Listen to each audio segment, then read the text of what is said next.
Welcome to the Women in Vinyl podcast with Jenn DiEugenio, founder of Women in Vinyl and contributor Robyn Raymond. This podcast facilitates conversations with those working in the vinyl record industry to educate, demystify, and diversify the vinyl community. Welcome back to the Women in Vinyl podcast and episode 57. As we roll into year 3, we're excited to introduce ourselves again and be even more connected to you.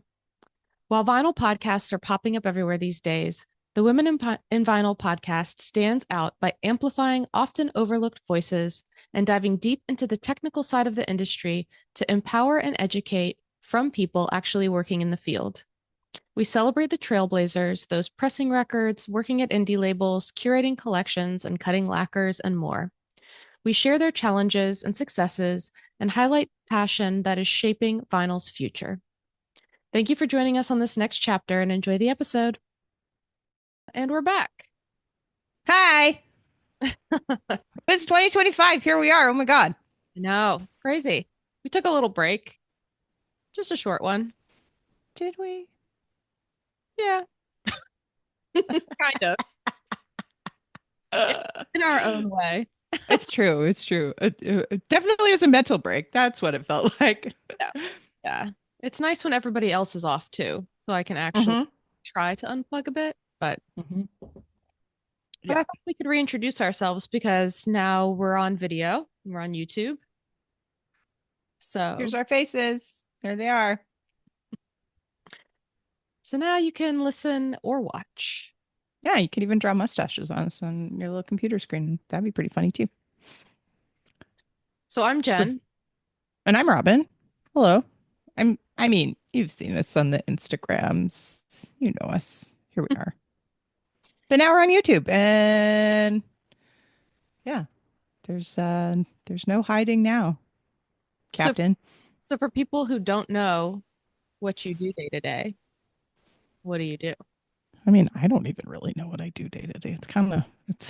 It's getting pretty wild. Well, I am a Women in Vinyl board member since 2019, which is, I feel like a day-to-day kind of thing because it's always present in our minds. I am also a lathe cut record maker, which I try to do as much as possible still, but as we'll get into with the economy and things like that, that has changed a little bit. And I am a production manager / tour manager / I don't know.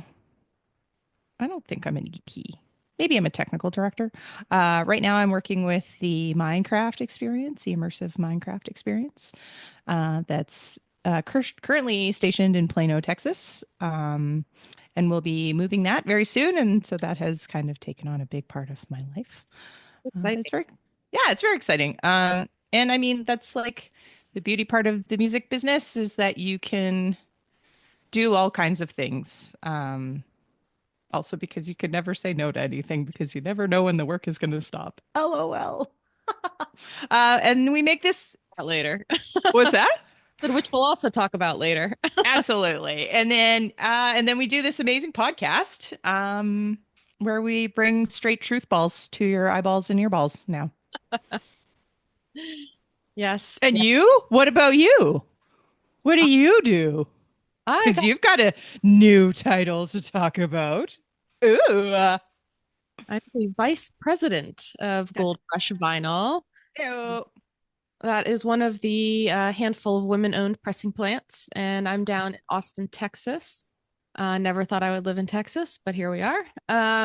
And yeah, my day-to-day is a lot of production schedules, tracking parts, hounding people for things, and making sure we're pressing records. So been doing this since 2018. I was at Furnace Record Pressing beforehand, where I cut my teeth from learning from the amazing Eric Astor. So yeah, here we are. Here we are.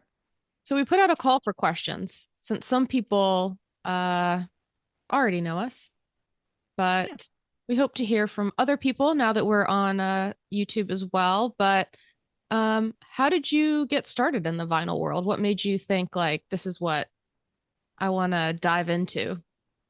Well, I always kind of had a really great record collection, and I was steeped in it with my granddad. That was kind of his thing too, being a radio guy for the Air Force, for the Canadian Air Force. So he used to play records on the radio. And that was his whole deal, and that was our kind of bonding thing. And my mom really took that as part of her identity as well. So records were always like not far from me. And I worked in the music business on the live side from 2004 till about 2011. And I walked away from that and went back to working in manual therapy. And I worked for the Canadian bobsled, skeleton, and hockey teams as one of their manual therapists. And I did that till 2017. And I mean, let's not say that athletes are like abusive. Let's not say that. But it was maybe not the best place for me at the end of 2017, at the end of my career there. And it just kind of all had a confluence where I was like, I don't want to do this anymore. And I've just found solace in my record collection. And I was like, maybe there's something I can do with records. And at the same time, the only pressing plant in Canada was located in Calgary. And I was like, oh, well, I know those guys. I could probably help them out. But by the time I got back from being on tour with bobsled, they had closed. And I was like, what? Like, records are the biggest thing in the whole world right now, because we were 2017 at that point. So we had had like 10 record store days Hmm. by that point. So I was like, I mean, with all the love in my heart, but like, how did you fuck this up? Because like, what? And I didn't know like what I know now. Obviously, my I You mean give them records all. aren't just coming back now? Yeah, what? And they're starting to like have a resurgence, right? Yes, yes, honey, they are. Um, but like knowing what I know now, I feel like I have nothing but sympathy and empathy for those humans and what they were trying to do and the challenges that they experienced because of the like voracious appetite that they were trying to keep up with. And really like having no mechanical support, which as we've talked about a few times, like you really need that part because you don't just press the button Ooh. and a record comes out. Oh no. No. So, um, through finding out that they closed, I started kind of like working along with this label called Inner Ocean Records here in Calgary. And Corey Giordano, the guy that runs the label, he was like, "Oh, like you really love records and stuff, and we do a lot of records. Like we're looking at this like little machine." And I was like, "Oh, that's cool." And I was kind of like, I don't know that I would want to be a pressing plant person, but like cutting records one by one in real time obsessively sounds like something that totally would float my boat. So I went all in on that. Um, Went to the Making Vinyl conference in 2017. Yeah, in October and November. It was the very first one in Detroit, Michigan, and met the lovely and talented Mike Dixon. And he was like overwhelmed by my enthusiasm, as most people are. Uh, But I was like, hey, should I do this? And he's like, yeah, fucking totally. I was like, all right, cool. And came home, got a line of credit in which like the actual bank guy was like sliding the paperwork across to me and he was like, I should not give you this money. And I was like, no, you shouldn't, but now I've signed it, LOL, and ran out of the door with my money and all the way to Germany to get my little record machine. And I kind of struggled with it for about a year. Went back to the Making Vinyl conference in 2018, where my friend Jessa had encouraged me to come back because that she was like, "Oh, are you coming to the conference?" And I was like, "Well, I'm not really making any records. I'm kind of a fakey fickerson." So she was like, "Yeah, but everybody that you need to know that might be able to help you will be there. And I was like, oh, yeah, you're right. So I went and I met Noah Mintz and Kevin Park from Lacquer Channel Mastering and you, which seems just like literally a million years ago at this point. No, it's crazy. But yeah, I met you there too. And I mean, so many friends that I've had now for the last 7 years. Yeah. Yeah. That was a great one. That was a really It good conference. it was. It Mhm. really, really was.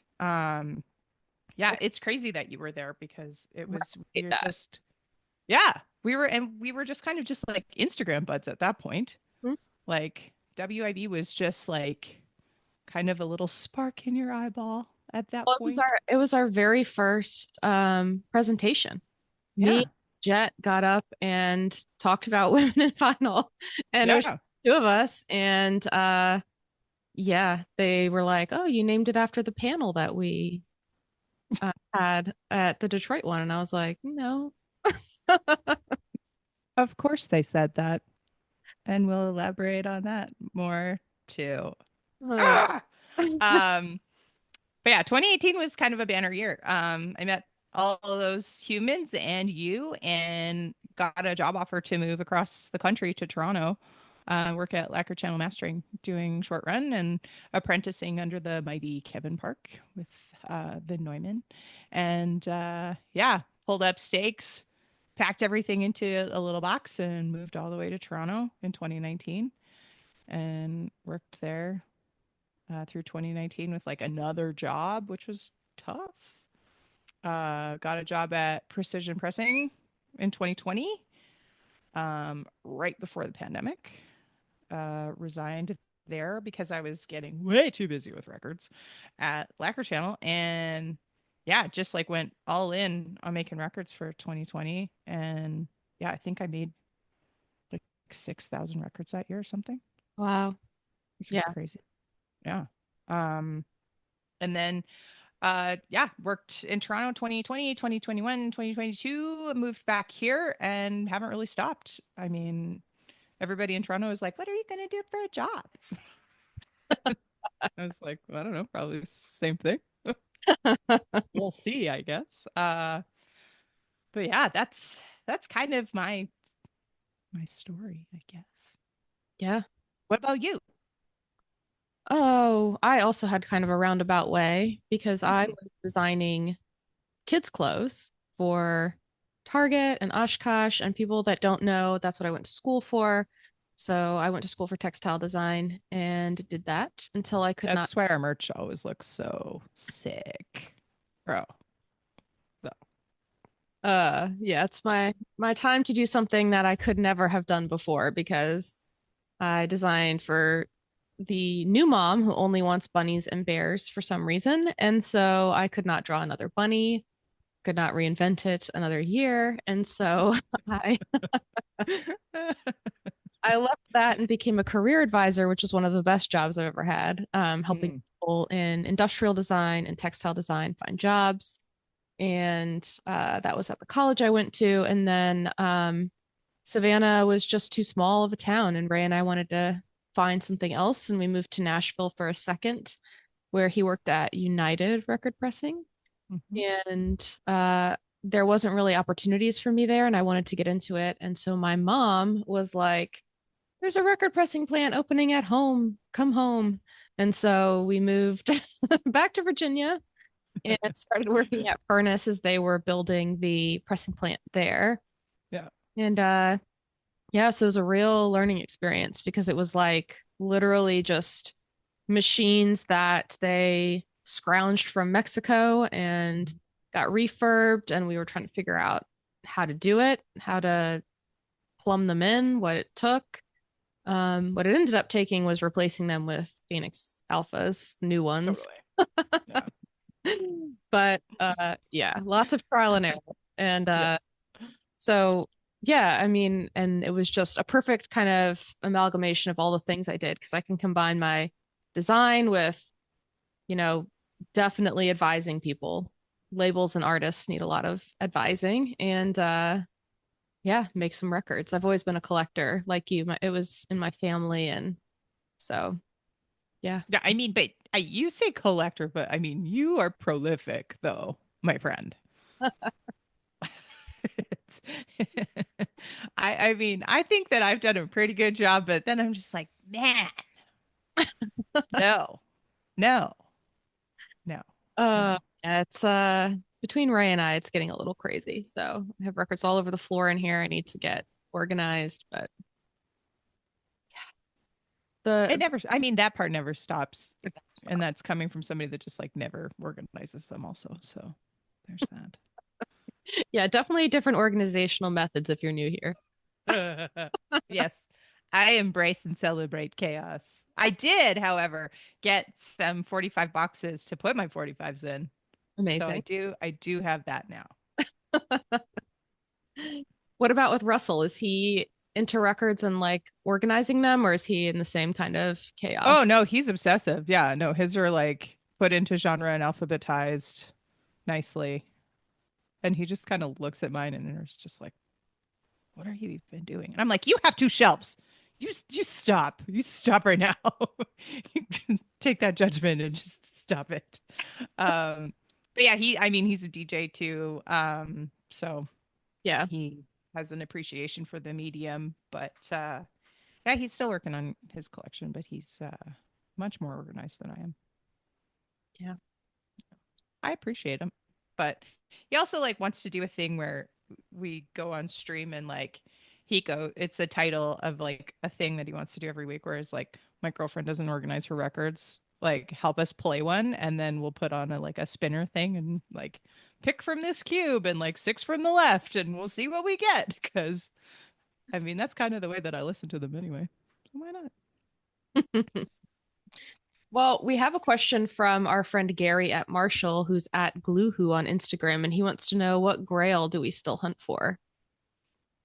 I mean, I don't know that I have one, to be honest. Yeah. I had one that I was on the lookout for a really long time. But it wasn't that elusive. It was just kind of expensive, and I just waited on it for a long enough time that I either made more money or just it came down at the same time and I was like, "Hooray, it's mine." So, I finally got it.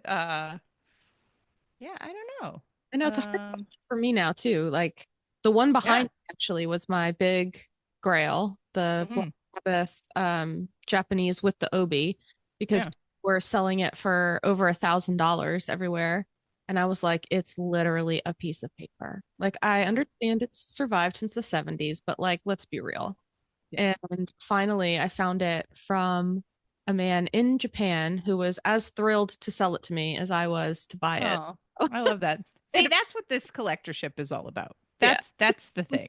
I think if there's one that I want, it's just like it's it's silly, but it's because it's like a history of mastering kind of situation where I would really like to get the hot cut of Zeppelin 2 that Bob did that made the the daughter's record player skip. And so they repressed all of Zeppelin 2 because it was too hot. I'm like, oh, I just want to hear what it sounds like and like look at the grooves under the microscope. But again, yeah, it's like between 300, 700, 1,000, Yeah. 2,700. It's crazy. I think that is the thing now. It's like you get to a certain point, I feel, where you're hunting for things like that that have an interesting story Mhm. or, they're like weird. We Yeah. put this record for NutriBullet, which I still Cool. haven't found it, but since it's been out for a minute, I can talk about it. But it was like literally their blender sounds. I mean, this thing is like iconic. It's amazing. It has like a smoothie label on one side and a blade label on the other. Yes. And like I think it went to some influencers, I guess, but like honestly, that's the kind of thing that like I want to find. Just the Yeah. most weird random stuff at Yeah. this point. Yeah. Yeah. I think I do have like it's like an infomercial for a guitar amp from the 60s or something, or like for something. And yeah, it's just like one of those like promotional advertising weird where everybody talks like this, like that kind of a record, like That's kind of what I want. It's just like history of recorded sound stuff is kind of where my collectorship is now. Yeah. Yeah. It's like, yeah, I don't. What's your grill, I mean, I think it's Gary? yeah, actually, I would love to know what Gary's is. Yeah, He's got a great record collection. One of the most awesome people. So, yeah. yeah, Gary, get at us. Let us know what your grill is. I would love to know that. Oh, okay. Number 2 from Nasario 2391. When was the first time that you listened to Black Sabbath? You want to go first? I mean, you're probably going to be upset with my answer. You're like, I actually don't like him. uh, I mean, I know that I wasn't a teenager. I probably was in my late 20s, early 30s, I imagine. mhm. Um, I think I had, let's see, we did Monsters of Rock with Ozzy in 2008. I don't want to say it was then, but maybe. Were you into like hard rock in high school, or were you more into like punk, or like what kind of stuff were you listening to? I think yeah, I was kind of all over the place because I had my mom's record collection. Mhm. So it was a lot of like Beatles, Rolling Stones, Zeppelin, Yeah. obviously Fleetwood Mac, and Nine Inch Nails. I had the Pretty Hate Machine in 1994 Yeah. It's a good one. when I was 13. That's when I first heard Black Sabbath, was when I was like around that age, Hmm. goth kid, and I was really into like hard rock, Nine Inch Nails. You know, it started the same, like Led Zeppelin, but Yeah. then I think like when you're kind of in that world, it's inevitable. Yep. So, Yep. yeah. I mean, the obsession, I think that started a little later. And then Yeah. the record specific obsession started probably almost 10 years ago. Yeah. So yeah, I Yeah. I think a mean, lot it's of, kind of an evolution a little bit. yeah. Um, yeah.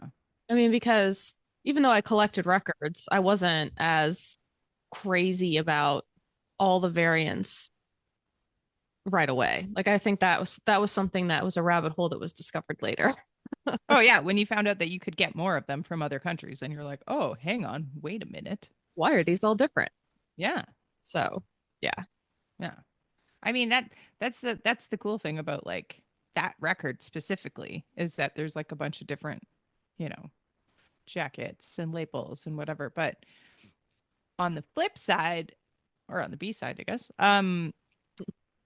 looking at doing the same thing with like rumors, they're all the same. Like they all kind of look the same. It's kind of a bummer. Yeah. Yeah. Yeah. So I was like, oh, maybe it's got a different label. Like slightly, but not really. I think it was just because it was such a massive record that it was just like, get it out there, whatever. So, Yeah. Hmm. so That's I'll still have to consider where and what to figure out multiple country variants of something for. You know, like I feel like I'm almost at that part of my collection where I'm just like, I need something to inspire me to want to buy another record because I yeah. just have so many that I'm just like, eh. I'm going back and still buying a lot from the CD era. Hmm. So a lot of that stuff that's getting reissued from the 90s is what I'm kind of looking at now. And it's hard to get some of that stuff. I mean, it'll come out Yeah. immediately, be sold out because probably everybody else is doing it too. Yeah. Well, and I mean they don't know how many to make too. So I think they underestimate like their run number too. Yeah. And then they're like, oh, we just did 1,000 in 25 minutes. Maybe we should do a reissue. But as we know, then they have to get somebody else to cut it and plate it again and figure out if they're going to do a wacky color or something too. So Yep. then it gets delayed. But yeah. Oh, okay. Oh, geez. Max. Oh, geez. Can you say that one? I feel bad when I Axion, mispronounce I them. guess. Maxion? Yeah. Um, Uh, any autobiography of a musician that you would buy immediately if they had one? I Has mean, Ozzy made an autobiography yet? yes. And I honestly, that's the kind of books I love to read. So Mhm. I buy and read pretty much all of them. I just for Christmas got one called Cured, on the Cure. So That's weird. yeah, I mean, I have tons. So any and all, bring it on. Hmm. Love Yeah. it. I just got the Kim Gordon um Yeah, I want to read that. biography. And I got I also get Kim Deal too. Yeah, I think I have two Kims on my shelf right now that I have to read. But I'm finding it very difficult to read these days. It's like 2 pages and I drop the book on my face and I'm like, okay, well, No, that's enough. I'm trying to honestly schedule my free time, which sounds insane, but like, No, it doesn't. Knowing what I know of you, no, it doesn't. That is very on brand, and I'm glad that you're doing it so that you actually get some. My God. I'm like, maybe I can fit 30 minutes to read here. Yeah, that's good. That's good. I like that.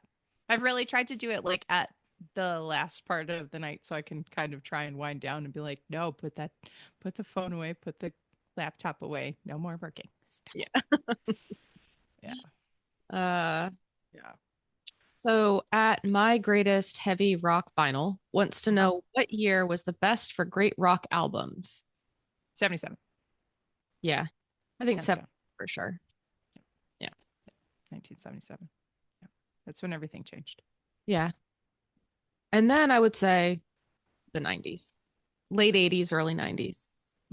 But unfortunately, that's when the rise of the CD started to happen. So then you have to have the format discussion at the same time. True. True. Mm. Yeah. Okay.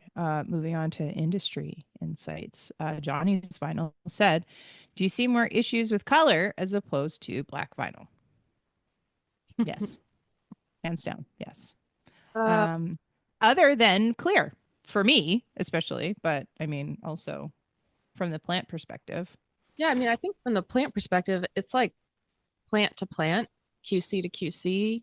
I mean, some colors just don't want to work as well. Yellow. Like, yeah, I mean, it depends, honestly. I don't think your normal collector will know. If people are making good records and QCing them before they go out the door, you really shouldn't be able to tell any difference. Yeah. I So, mean, yellow and white, like from my limited experience in QC, was probably the hardest to see any kind of imperfections like non-fill and like stitching and stuff. But I mean, if you're not playing your first offs or your, hourly checks at max pitch at 45 RPM, I think you're probably going to be able to pick up on any kind of issue that's happening. yeah. Yeah. I mean, I mean, that's the thing. Yeah. It's all about quality in QC. Like, mhm, really, mhm. you know, Yep. the press ops will dial in a machine and keep fighting it until they make the best record. Yeah. So, yeah. Yep. We have an anonymous one. Oh, How has the industry changed since the resurgence? Ugh, I mean, it's been a roller coaster. yeah. I mean, a lot of people got in thinking that it was a way to make money. And a lot of those people are finding out the hard way that it's not. Yeah. Um, but even, people were expanding capacity. Now they've had to shrink capacity, sell machines off. Um, I mean, if you look at the actual resurgence, like, I mean, that's kind of the question is like, where do you point to as the actual, like, the peak of the resurgence? Is that like, And that's because I mean, back to the your point pandemic. today. Yeah. Like to your Yeah. point yesterday, I think a lot of people think that the resurgence is like just suddenly happening. Yeah. But vinyl came back when Record Store Day came back. Yeah. And 07, 08. yeah. And Yeah. and so like that was a growth period, but I think that that was a more controlled growth period. And then to your point, the pandemic is when everything went haywire.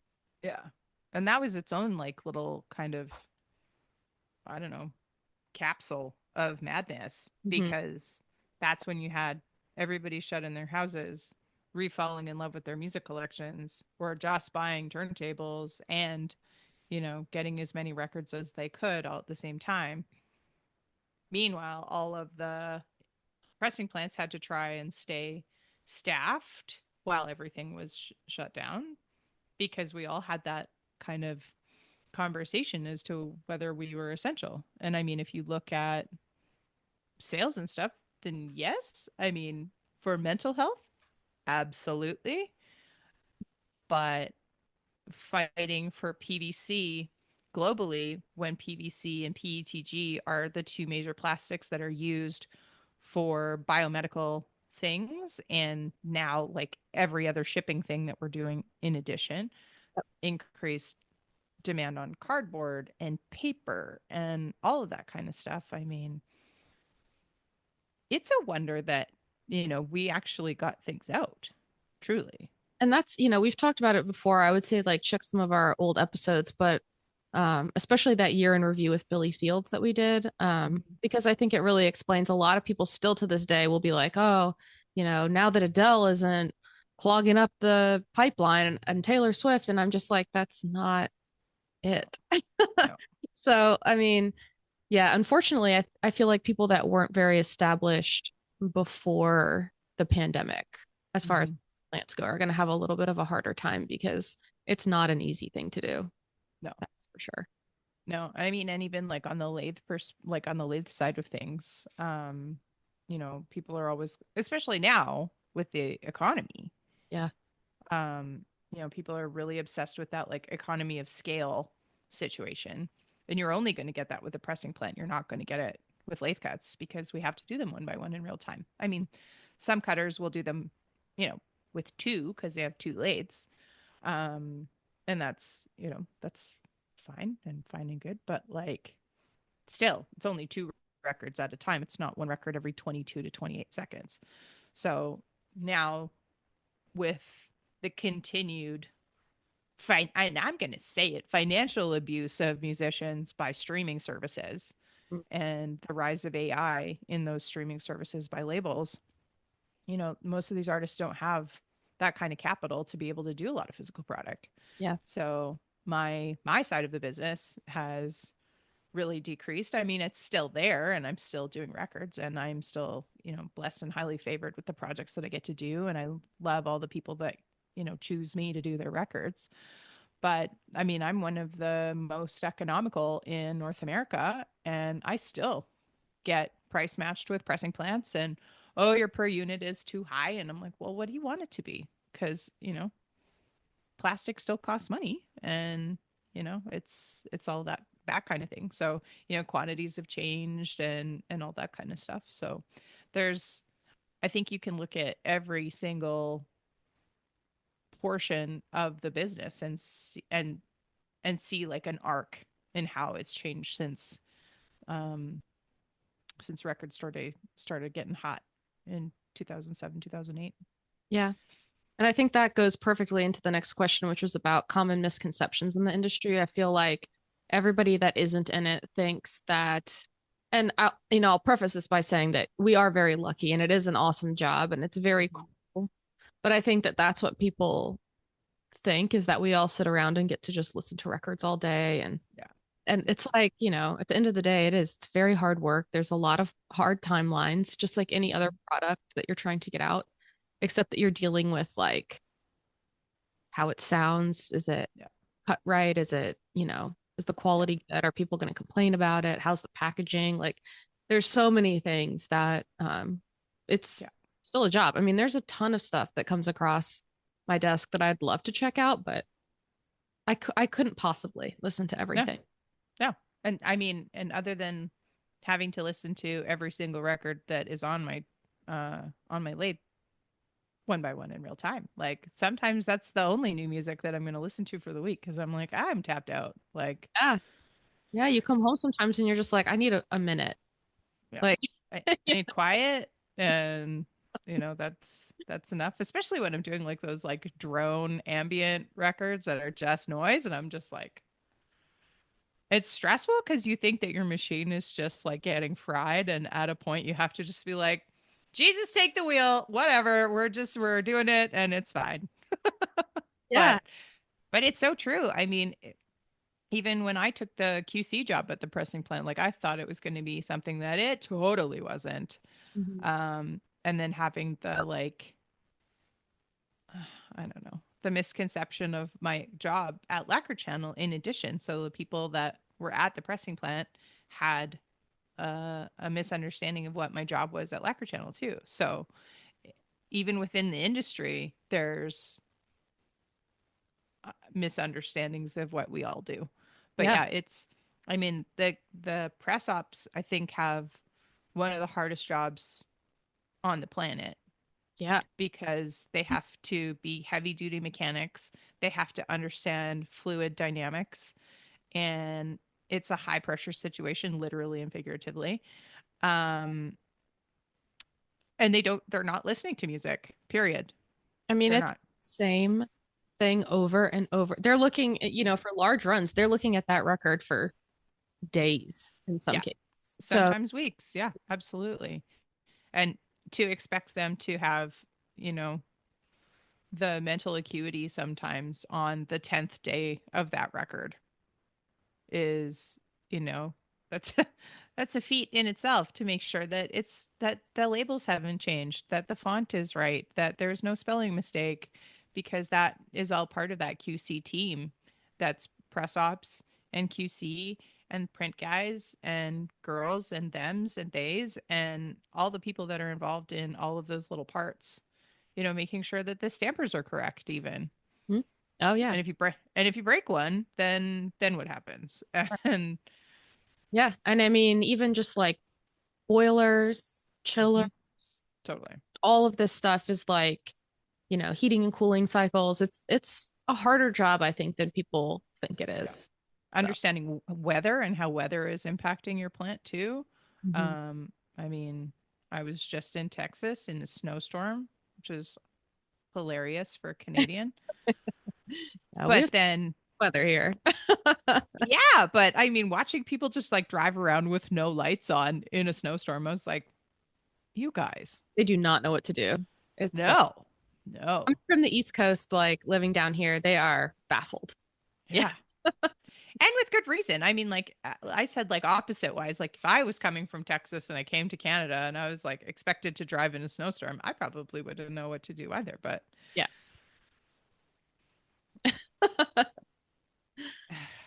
yeah, but you know, but we were talking about rolling like blackouts that are going to happen there this week because of that. So I mean, I don't. Is there a pressing plant in Dallas? Hand drawn. Oh yeah, hand in Dallas. So I wonder. I mean, I wonder what Dustin would say about their power situation and how that weather impacted their last week. Mhm. Because yeah, like everything was shut down. Yeah. Like they closed schools and transit and everything. And I was like, dudes, do you have an inch of snow? And Well, and it's actually also, raining. and to your point, like they don't understand, they're not used to it, right? So it's like Yeah, dripping faucets. They don't know to do. totally. So like pipes burst. So Yep, there's all kinds of things like that too that are totally. happening. Yeah, But yeah. what is the biggest challenge facing the industry and how do we see sustainability playing a role in vinyl production?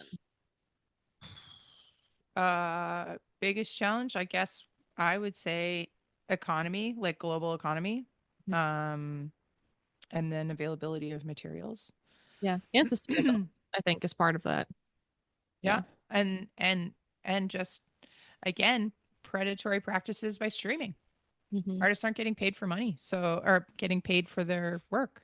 Hmm. So I mean, if we eventually only have AI music, I would say that's the biggest crisis is like musicians. We if we don't have musicians, we don't have music. Yeah. We don't have anything to make records out of other than the 90s catalogs that we're going to keep killing. Right. But that's all we're going to have because they're not going to be able to have their jobs as creators, as like actual musician creators. Yeah. I think too, something we talked about before was that, with this sort of boom post pandemic is people investing in what's considered sexy, which is the pressing plant. Mhm. You get to make the pretty thing, the pretty product, and not investing in electroplating and cutting and the innovation around that, which Yep. is something like we are trying to really push for. Um, Absolutely. but yeah, I mean, I think that that's still an issue. I mean, lacquer, there's still only MDC making lacquers, MTC. and like And that's it. that's it. And the innovation around sustainable records, it's not there yet. Like the ocean plastic, awful. Um, Yeah. the well, we talked to the green vinyl guys, and there's the injection molding, but there's still electroplating. So, Yep. parts of that process still need to be fixed.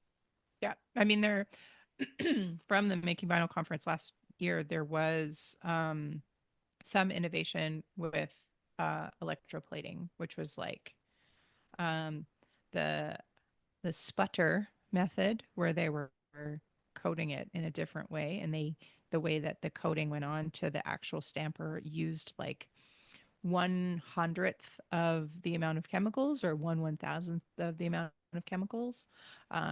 So there's like, fits and starts of those little things, but there's also going to be a collective loss of knowledge in our fields too, especially with cutting records and maintaining lathes and making those those things work, because those still haven't been really updated. I mean, there's the stiletto lathe that's probably the newest one on the market. There's one in Australia, and then one in, oh, forgive me, my friends. I'm trying to remember where you are, but I think you're in Nashville. Yes, there's one in Nashville too. Sorry, Ray. Um, and I think those are the two newest lathes on the market, and yeah, I think there's only like one or two in North America, period. Yeah. So like that part is, still lacking. Yeah. Um, And on the sustainability front, I think it's like, we have bioplastics, which is like considering, like if you were to change your car over to fryer oil, yep. a similar process there with biovinyl, but it's expensive. And I think the US is still very far behind regulations that Europe and the UK have. Um, Well, and unfortunately, now that you've had a change in administration coming down the pipe, yeah. that that's absolutely going to take uh, a back seat yet again, Mm-hmm. because you have to have somebody that is, you know, mindful of the global environment as well, Climate change. and believes in climate change, which, I mean, as we're seeing our friends in California literally light on fire and lose everything. Hmm. Um, yeah, it's Yeah. there's there's lots of problems with the industry, and sometimes it's just like, that's why I'm like, oh, I'm just like happy to do a handful to make sure that you're getting what you need and it's all good. And I use recyclable things, and I feel pretty good about that. I mean, maybe that's the way forward Mhm. too, is just moving to some sort of a one-to-one kind of method to be able to decrease the amount of waste that we use.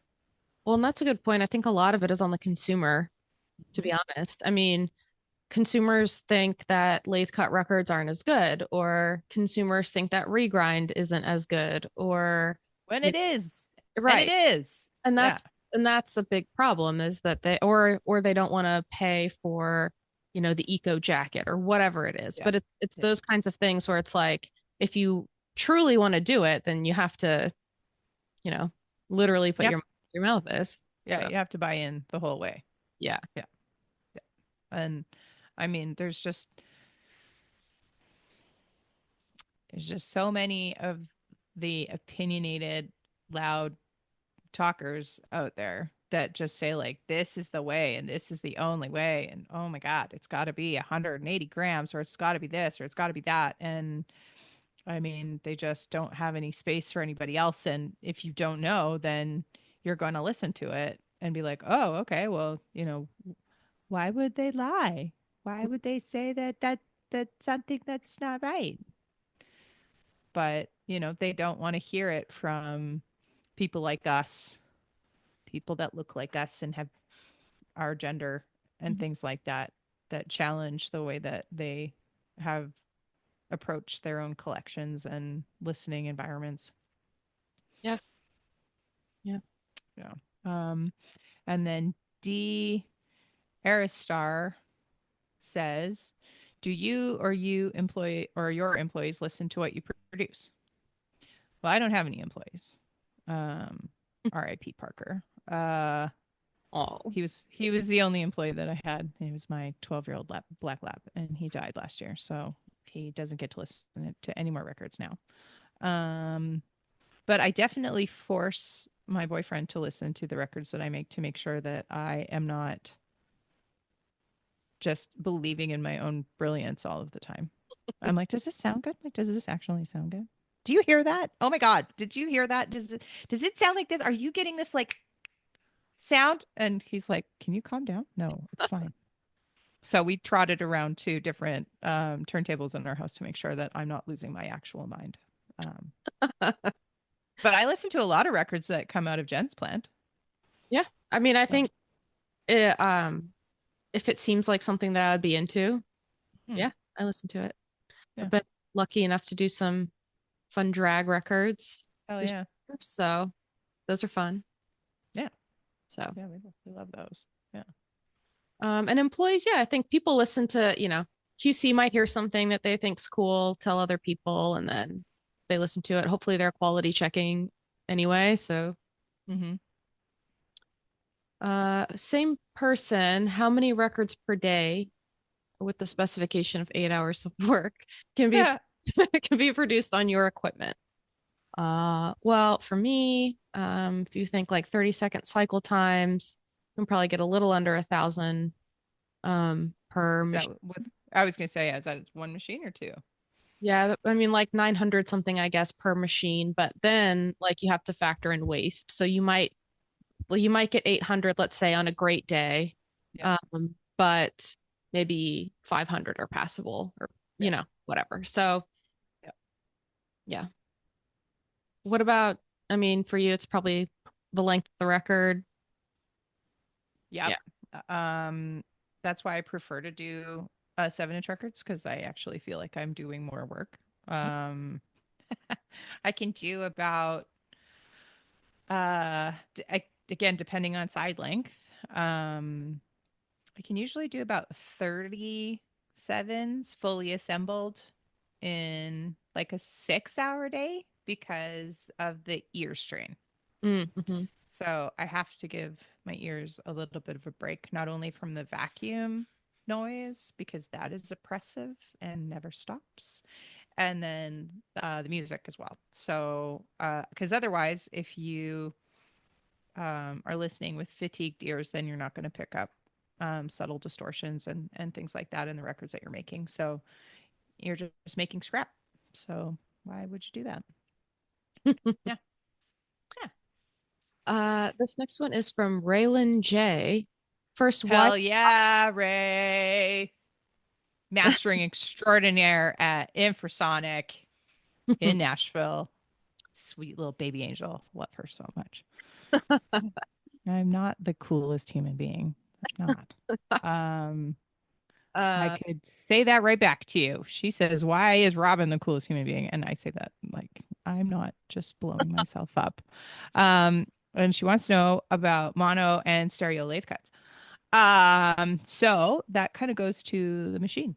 Um, Mono is kind of the older vintage equipment, like from the 40s, 50s, and 60s, the Prestos, the Reco cuts, and it's more embossing rather than cutting. So they emboss with a tungsten um, needle rather than a diamond or a sapphire or a ruby that we cut records and lacquers with. Um, it also just has like one channel that it has audio from. So, as we all know and love, mono records from the 60s have the same information on all parts of the tape. So, you're just getting all of that just mainlined down all of the speakers. And it's just glorious. But then the Beatles had to go and figure out how to record in 4 and 8 channel and come up with these stereo recordings. So now we have two different channels that we're trying to put everything in. And so that's where mastering is important for making records because of the information in both of those channels and what it actually does to the groove and what that subsequently does to your ears as well.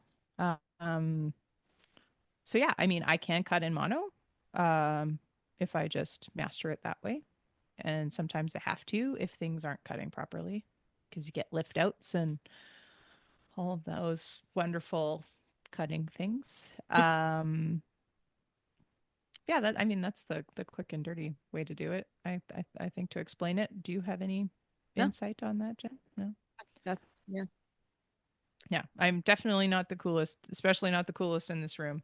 Wow. Um, you're right up there along with me, kiddo. So, and we love you, Ray. Thanks for your work. Yeah. At Sean XT, what's the work process with local independent musicians in creating their physical records? Well, I'll let you start with that one because yours is a little bit more involved. Yeah. Um, I think it depends. So if someone is what we affectionately call an 001, who is putting out their first record, then it is a lot of advising, a lot of coaching, a lot of teaching the process. Because if you're taught the process, if you go directly to a pressing plant, you'll have a customer service rep who can really work with you through that process. Through And not a broker. yeah.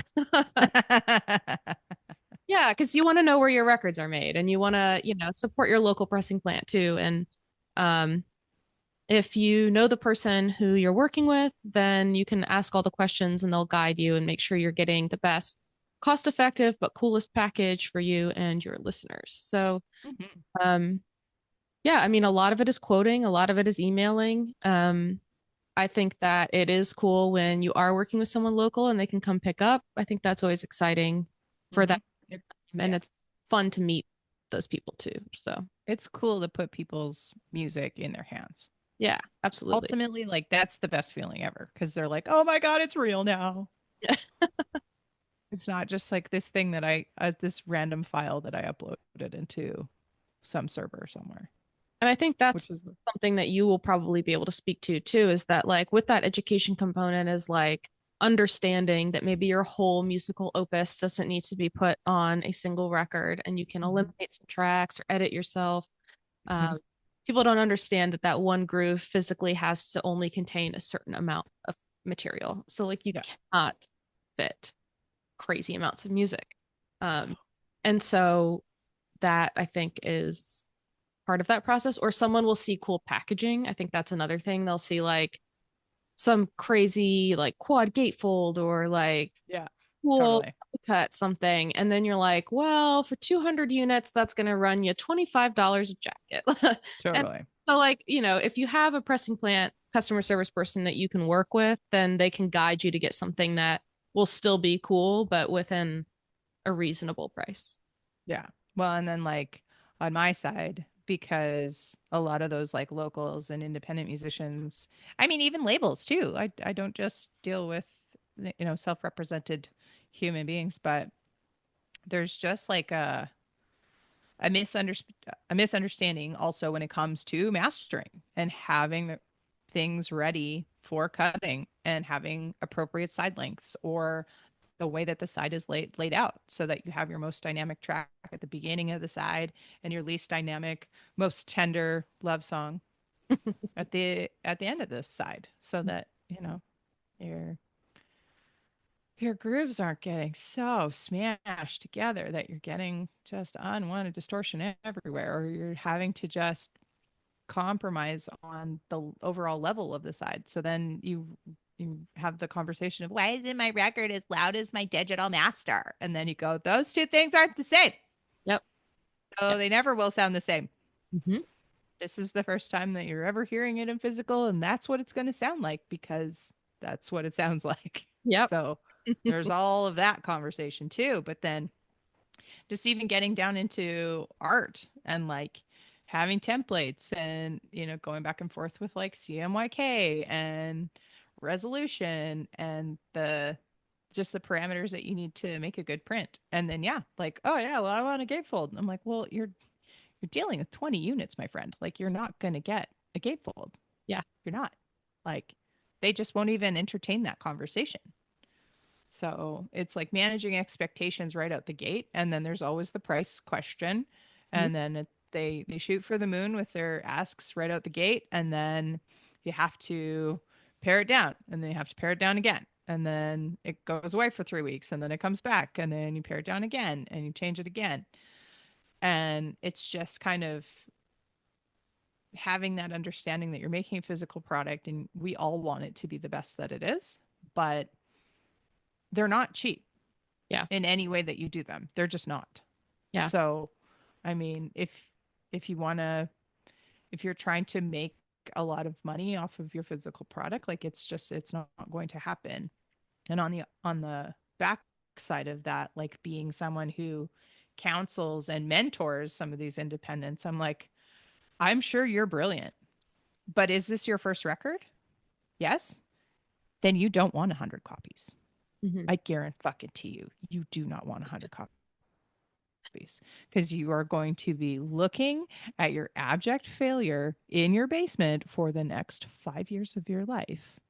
And next year, when you make another record, you're going to want to make records out of that too. And you're going to be like, oh, well, now we need to make another record. Now you're going to have 200 units of this one as well as 100 units of the one before. And then you're going to wind up with what? Still over 150 copies that you haven't been able to sell. So your return on investment is $0 because you've had to pay for every single record that you have picked up from the pressing plant, regardless of what its per unit is. Your return on investment is $0 if you don't sell them all. Yeah.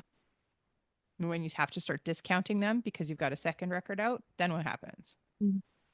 So, I mean, that's a question back to you, Miss Vice President. Will the change in economy start to affect the number of units that pressing plants have as their minimums? I think it depends on the pressing plant and their customer base. Mm-hmm. I think when it comes down to it, the reason why, for example, we don't go lower than 200 units is just because when you factor in the cutting and the plating and the print, which print normally has a minimum of 500 units. So even if you're doing 200 units, we're probably still having to charge or buy 500 pieces, which we can then store or hold, for a repress. But when you add all of that in, the cost to do that, if you're only doing 100 records, makes your cost per unit so high that it doesn't really make sense anymore. And so that's why a lot of times if people want less than that, we always refer them to lathe cutting. We speak to Robyn because it's like, it makes more sense if you want that many to do a lathe cut, just financially. So I think if it's a pressing plant that's working with a lot of indies, I think, that 200 range makes sense where you can still get, $12 to $15 per unit and make something on top of it. Yeah. If you sell them all. Yeah. And that like it, and I mean, it's probably a different conversation like on either side of the border too, because with the sheer number of people that live in America and the number of opportunities for bands and artists to play, you have the ability to potentially do 100 records and sell them in 6 months because you've played 100 shows. Yeah. But in Canada, especially, you don't have that opportunity to play. We have 36 million people across our country. Mm-hmm. The major cities are at least 8 to 13 hours apart. Yeah, much more so.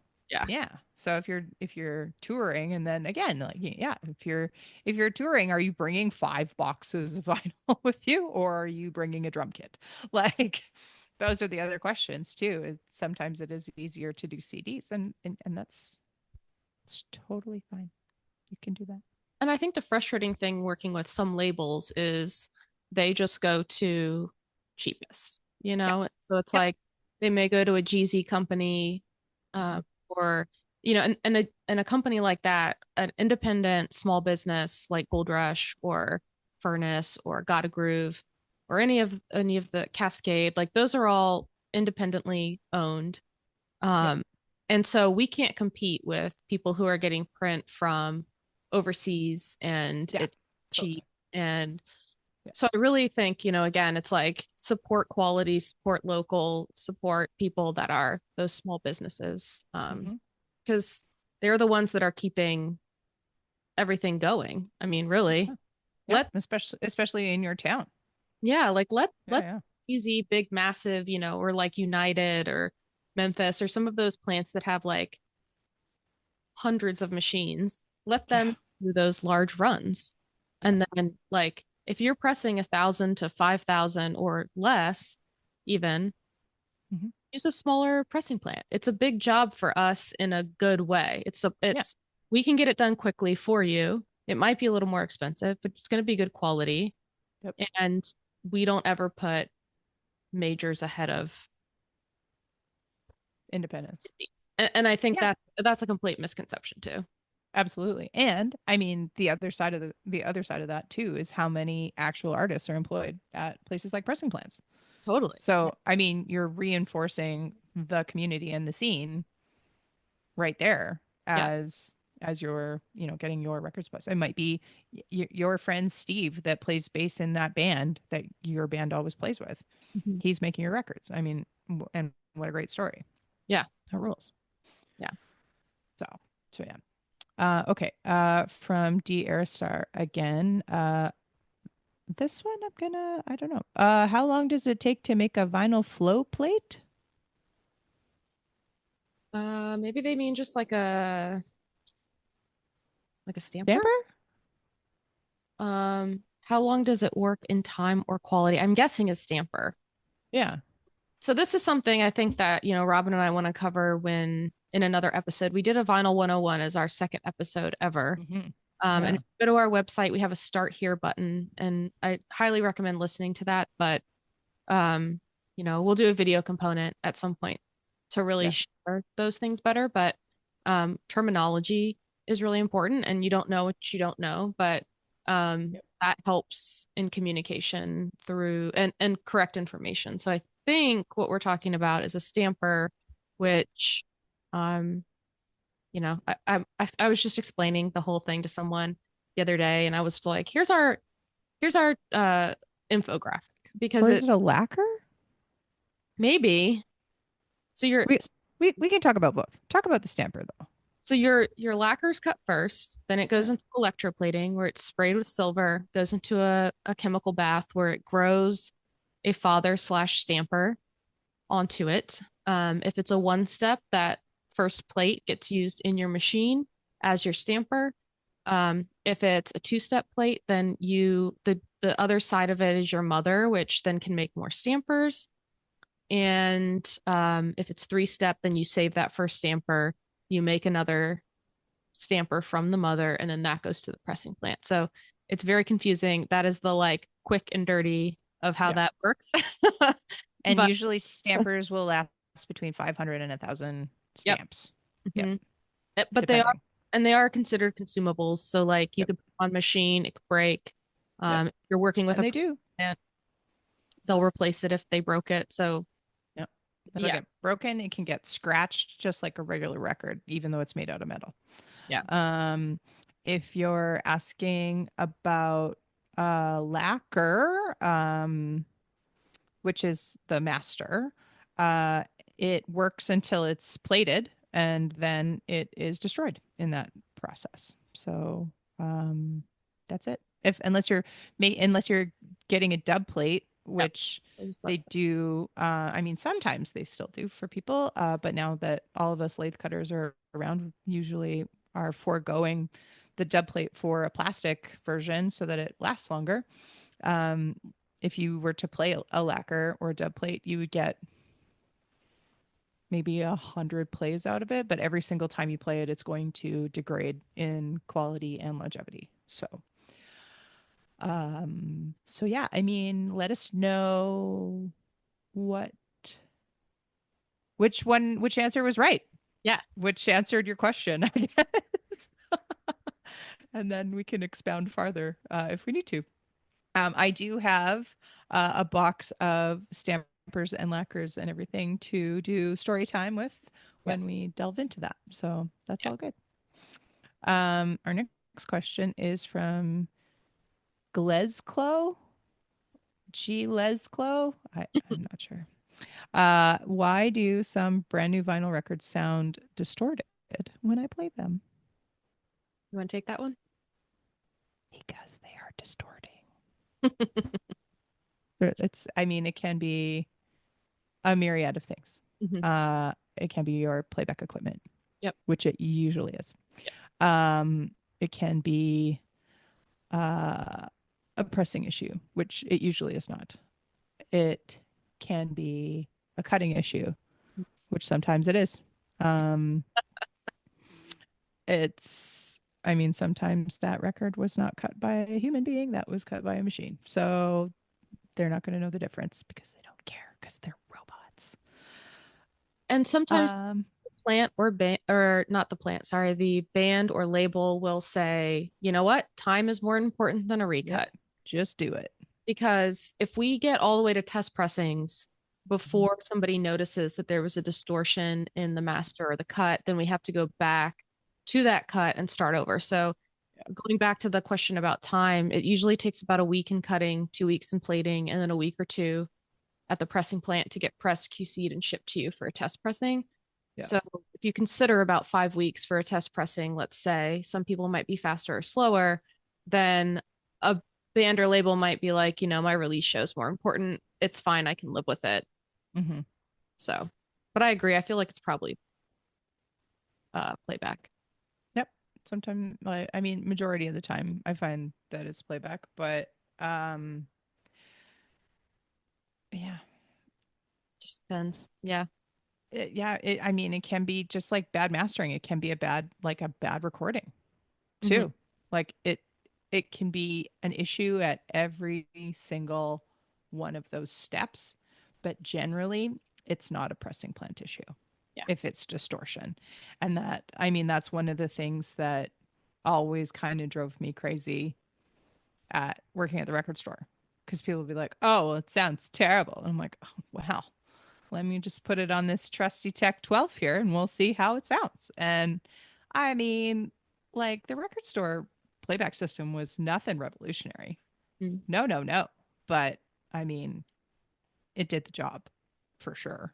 Yeah. And it was incredible to show just the how different playback systems can illuminate different parts of the record. But that's why. Maybe just need to change your cartridge, my friend. That might be it. Yeah. So Trends. future. Ooh. Um, at Chords Records. Um, Shout out. They have a YouTube channel. We'll check it out. Yeah. Why aren't there more Gen X vinyl community channels? I don't know. Maybe because we're too busy working. True. Also. I mean, that's the thing. Like, if this was our job, like, cool. Hmm. But editing videos, it's a lot of work, as I'm sure Yeah. Chords Records knows from their Yeah. YouTube. Totally. And I mean, if you want to help make it Jen's full job, go to the Patreon. Thanks. That would be great. Um, and and then that would be just fine. We are doing some surveys around the newer generation, though. Mhm. And so maybe we'll share some of that in a future episode. Yeah, we like to know what you guys are all up to. All of you, theys and thems and he's and she's and NBs, all of you. You're welcome and celebrated here. Yes. Um, yeah, we want to know about your record collections and why you have a YouTube or why you don't have a YouTube. And what we should do on TikTok because that's lost on us. Well, I mean, it depends on if you're allowed to have TikTok very soon, doesn't it? Yeah, I guess that's true. Hey, Yeah, maybe we were ahead of the curve. yeah. Our last question is from that Eddie Hex. What has you excited for all things vinyl in 2025? Continued employment is cool. Yeah, I think, yeah, honestly, with the way that a lot of things are shaking out, being able to do this job, I'm happy to do it. I'm excited for Mhm. it. I think there's going to be some cool releases coming up.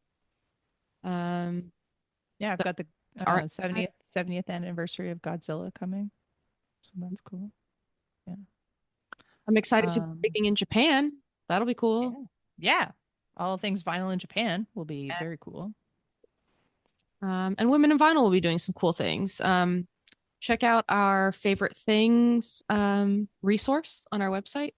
Yeah. It's a very time consuming page to put together. Yeah. um, Yes.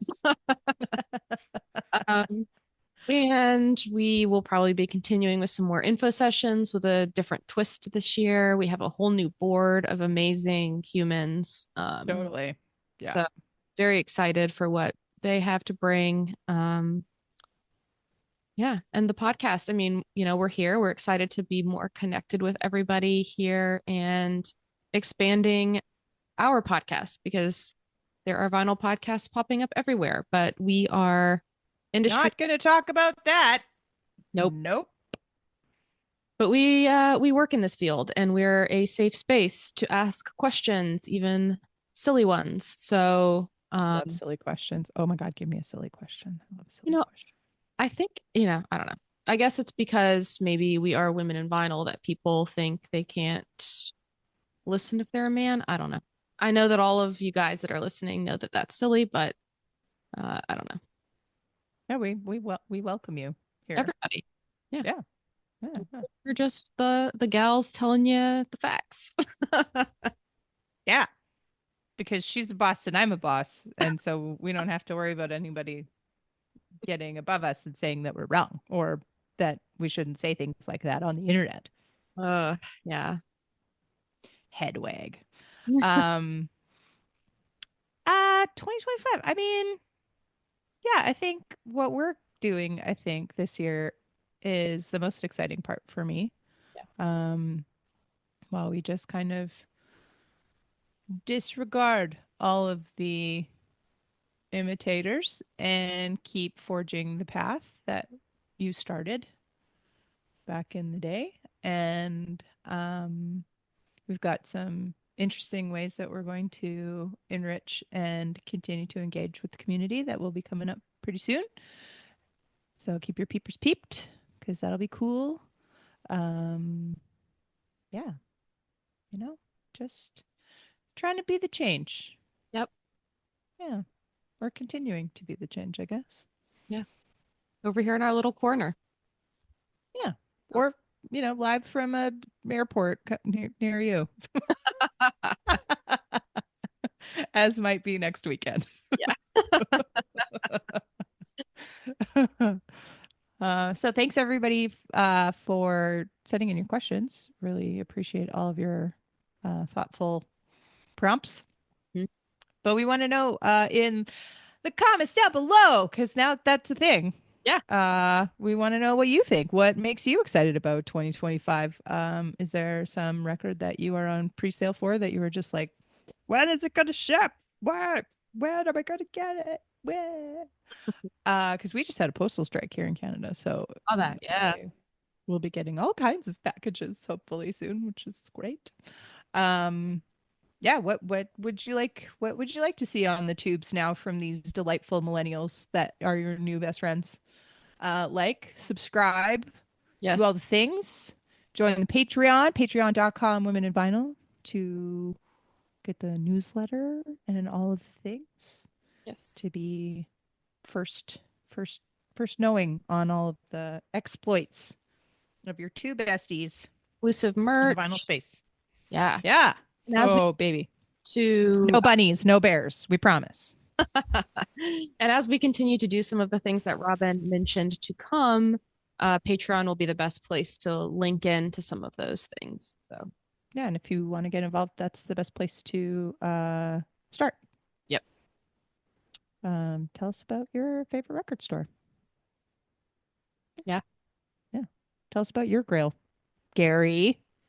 Gary, Yeah. what's your grail? Tell us what you want to hear. We love it. Yeah, and we need it because we're floundering as millennials on YouTube. Just like, here's the thing. Ta-da. But yes, we love and appreciate all of you. Thanks for welcoming us into the tubes. We're happy to be here. And we appreciate you watching our little faces. Yeah. See you next or listening us to in your ears. I don't know where you're doing it. Maybe you're doing it at the same time. God, that'd be a lot. That'd be so much. But yeah, till next time. Episode 57. What? Crazy. All right. Thanks to the board. Thanks to everybody that helps us out. Thanks to Ray for being an awesome editor and making me sound like I know what I'm doing. See you next time. Like and subscribe. Bye. Bye-bye. Thanks for listening. Don't forget to like, subscribe, and leave us a review on your favorite podcast platform. Join the conversation on social media at Women in Vinyl. We want to hear from you. Shoot us a message for topics you want to hear, feedback, and more to info@womeninvinyl.com. Huge shout out and thank you for all our supporters, affiliates, and sponsors like Marshall Headphones. Visit our website, womeninvinyl.com, for ways to get involved, and you can always contribute to the education, demystification, and diversification of the vinyl industry by donating at womeninvinyl.com/donate. See you next time. This episode has been brought to you by Women in Vinyl and Red Spade Records. Thank you for listening. Please remember to subscribe, and you can always contact us directly by visiting www.womeninvinyl.com.